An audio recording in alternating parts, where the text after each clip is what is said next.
We are shaking things up today. Instead of my usual tip, I'm going to be doing a photo critique.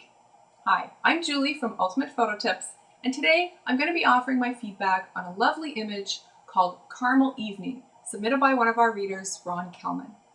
So first of all, thank you so much, Ron, for being brave and for sending in your image. Secondly, please remember, these are just my opinions, and I am by no means the final authority on all this.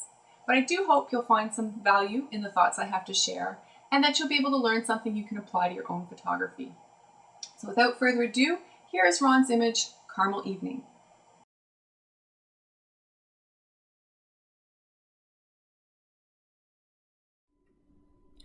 All right, now that you've had a chance to really absorb Ron's image, I thought I would pull it into Lightroom so I can fool around a little bit as I comment. The first thing I want to say is that there are three elements that are really beautiful and I really enjoy in this image. The first one is the sky, going from that orange into a deep blue with the pink clouds through it. And in fact, the light overall in the image is just terrific. So Ron, you were definitely there at the right time to capture this. The second thing I really like is that rock formation. It's something visually interesting, a little bit unusual, and gives a great anchor for the image. And then the third thing I like is this path that comes in from the bottom right and winds its way into the image and leads us into that rock. So kudos to you, Ron, for finding these three elements, being there at the right time, and combining everything in one image.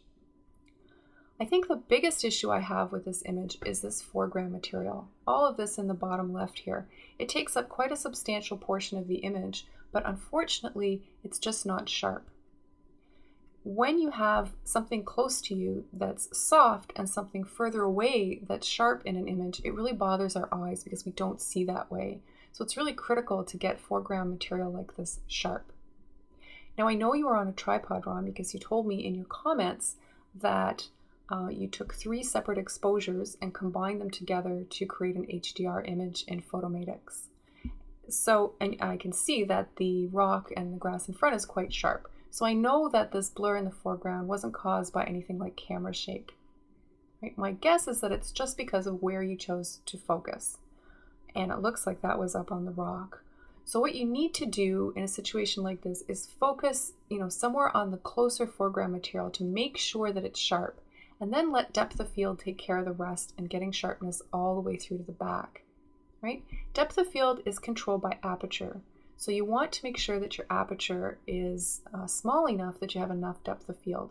In the exposure that I see, when I look at the metadata, it tells me that your aperture was set at f4.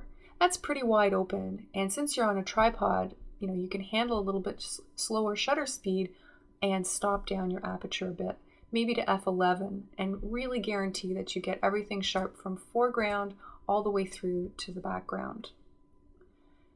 Now, the other thing that I notice in this image, there's something funny going on over in this area right here.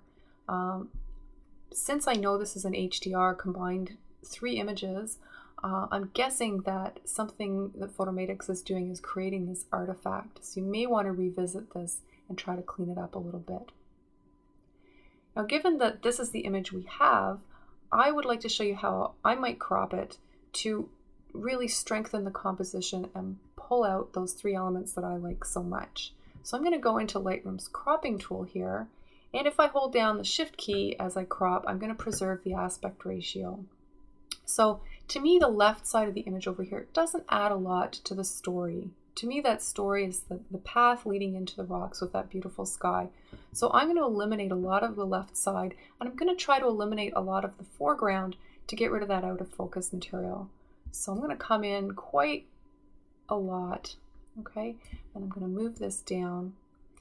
Now, I'm going to move down a little bit extra. You see this material here in the foreground? I'm going to try to not include that in my final version because I don't want anything blocking the eye from entering this path and moving into the image. So I'm going to come up until that's out of the image.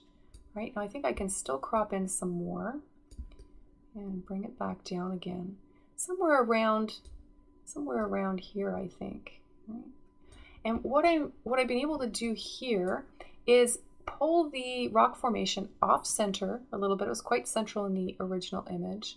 Put it in more in the thirds position, and then The other place where the tic-tac-toe grid intersects now becomes the end of that path. So I've got a little bit of counterbalance here.